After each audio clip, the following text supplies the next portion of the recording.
Okay. Sorry about that. Yes, as Cameron said, there are 4 nations in the UK, and there are over 350 local authorities in England, and with Wales there are over 400, and they are governed 50 million people. So it's quite a big ask when you think about it. Some local authorities in England are actually as big as countries in the UK. They spend over £100 billion a year, which is about 120 billion euros, to deliver local services ranging from transport to planning to adult social care, education, environmental protection and so on. But England faced great austerity, as other countries in the UK as well, and local government has faced cuts of 28%, and therefore it makes it very difficult to implement new infrastructures like Inspire. On the other hand, there are also great opportunities, because if we can make the case for Inspire being more efficient than other ways of sharing data, then I think we can win an argument here. The other thing is, referring there to Petro, he said nothing can be done without local authorities. And there's something again about local authorities in England, and I think that's reflected in other European countries as well. They have very much their own power. They cannot be centrally told necessarily everything they have to do. It's their own jurisdiction. They have their own rights to say how they want to deliver the services. And on top of it, they're very, very much in size and capacity what they can do. Smallest authorities are about 40,000 people, the largest one are over 500,000. So that's the variation which we see. In that background, we have to implement Inspire in England. So we have been asked at the Local Government Association, who represents the local authorities of England, by the UK Location Programme, who's leading on the Inspire implementation in the UK, to make an assessment of the impact and see how far have local authorities actually implemented Inspire in the UK. And what falls under the next phase. We always call it the second phase. What are the requirements under Annex III? How ready are local authorities actually to face the challenge? And what are the good practice, the current good practice and benefits so we convince local authorities to implement? So, first of all, local authorities are data users and providers, and I think that's quite important to stress, because as a provider they have to give the data out, and sometimes that's seen then as a burden to put the infrastructure into place. But what we are trying to say, you're mostly a user of data, and having web services makes it a lot easier to consume data. So initially we looked under Annex I data, and there were only a few data sets local authorities were responsible for. In main, addresses, transport, and some protected sites. And we found a solution for that to collate the data in national portals and to publish it out through them. There's GeoPlace for addressing and transport.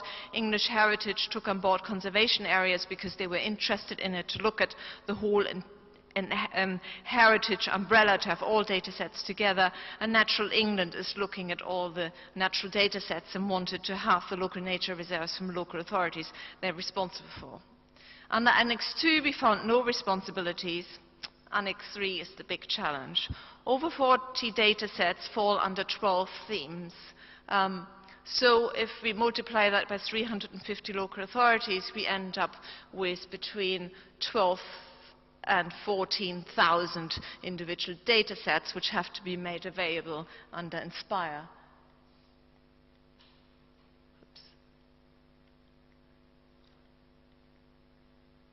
And just to show you, this is the list of the different data sets, and it varies by type of authorities how many data sets would possibly fall under the individual themes.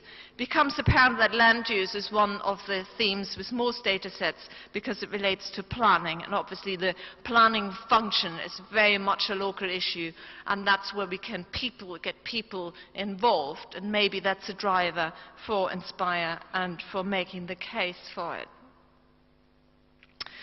So, as I say, we from the Local Government Association work very closely with the UK Location Programme to find a cost-effective solution for implementing Inspire.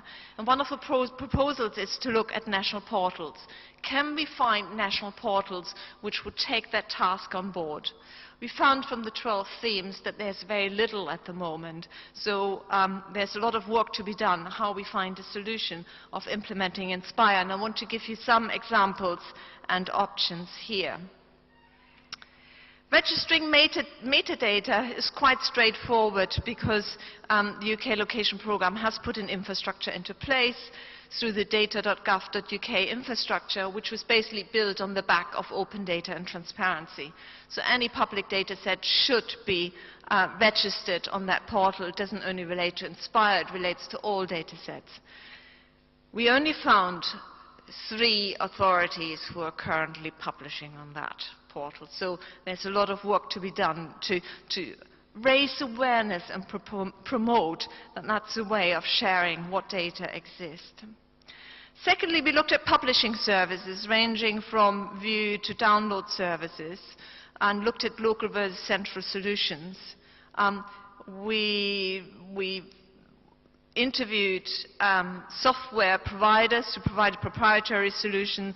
We looked at open source solutions, and more hosted services come online that local authorities or other organizations sign up to an organization which provides the hosting of the data sets. For transformation, there are really 2 options within local authorities.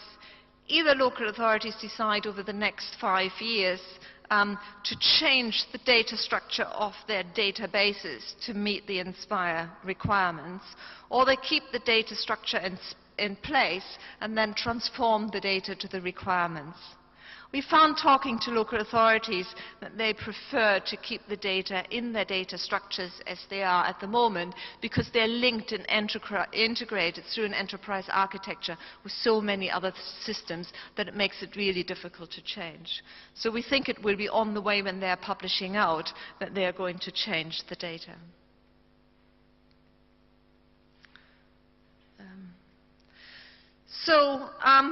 We looked at the different solutions between local and central provision of Inspire. And when you look at the local solution, we would have up to 350 individual web services. And that becomes very expensive and very burdensome for individual authorities to do that, especially for small district councils. We spoke to them and they said, look, we only have 10, 15, 20 people who ask for our data. Why do we need to put such an expensive infrastructure into place? Whereas if you look at the data sets all over local government in the UK, then there's a much bigger interest in the data for big infrastructure projects and things like that. So what are the other solutions? One is a thematic portal, like was demonstrated, for example, with the energy portal for Greece, that local authorities upload the data to a portal and from there it is being published. Or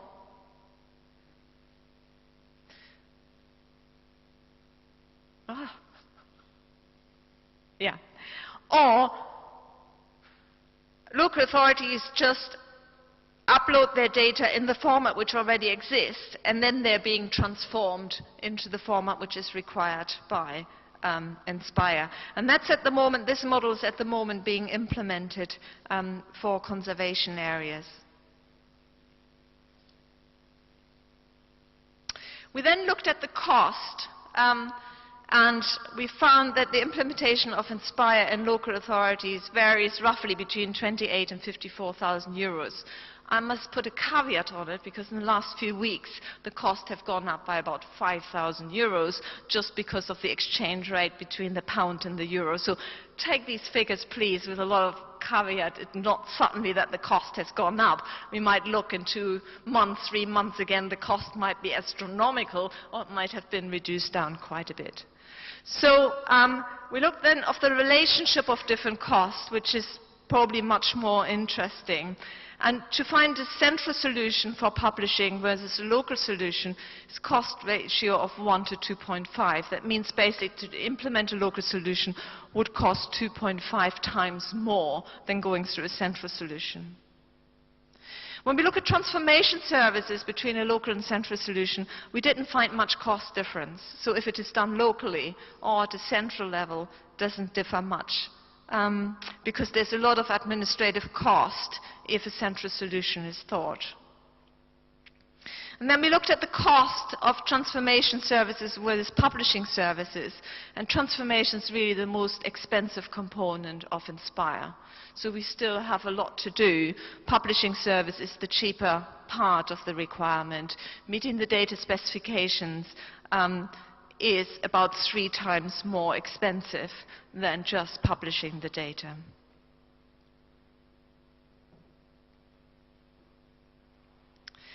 So we then carried out a survey with local authorities to find out how ready they are. What do they have in place already about the technical capabilities? What is their understanding of Inspire? And what are other issues of supporting the implementation of Inspire in local government? And the survey is published. The slides will be available so you can follow the link there.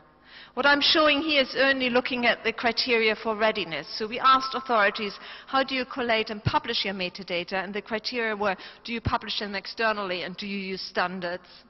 Do you publish your data? And that is the evidence that they publish it through national portals. Do you meet any of the requirements for publishing services for view or download, although given that the requirements for download services were only published very recently? Then is there any use of standards evidence, and is a licensing framework in place?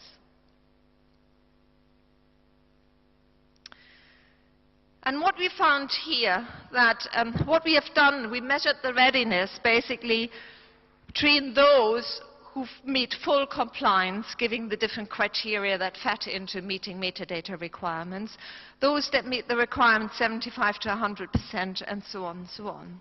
So if we look at metadata, most authorities, 43%, or if you add up the more than 50%, over 65%, have some sort of standards in place for metadata, and they publish them, but often internally, and often they don't comply with the Inspire standards, but with some other form of national standards. 54% meet the full publishing service requirements. Only 13% at the moment of local authorities have a WMS in place, a web mapping service in place. And only 3% at the moment provide some sort of download services. So that's really where a lot of work needs to be done, especially for Annex III data, given that Annex I data is provided through central portals. Use of standards, there we distinguish between 2 different types. First of all, if any standards are used, and 79% of local authorities use some sort of standard, which encouraged us to show that it is easier if an organization uses a standard to convert it into an Inspire standard. Whereas when we looked at the compliance with Inspire standards, very few authorities have looked at that at the moment. And then if people have a licensing framework in place, so if an inquiry comes, if the data can be shared or not, 2/3 of local authorities have no licensing framework officially in place. So as you can see from that, and we have summarized the different criteria, there's no authority which at the moment provides full readiness for Inspire in the UK. There are about 11% who have services in place, and if you don't count download services and meeting Inspire compliance, there are about 11% of authorities which are pretty far along the road. But if we look at the future requirements, there are only 3% of local authorities.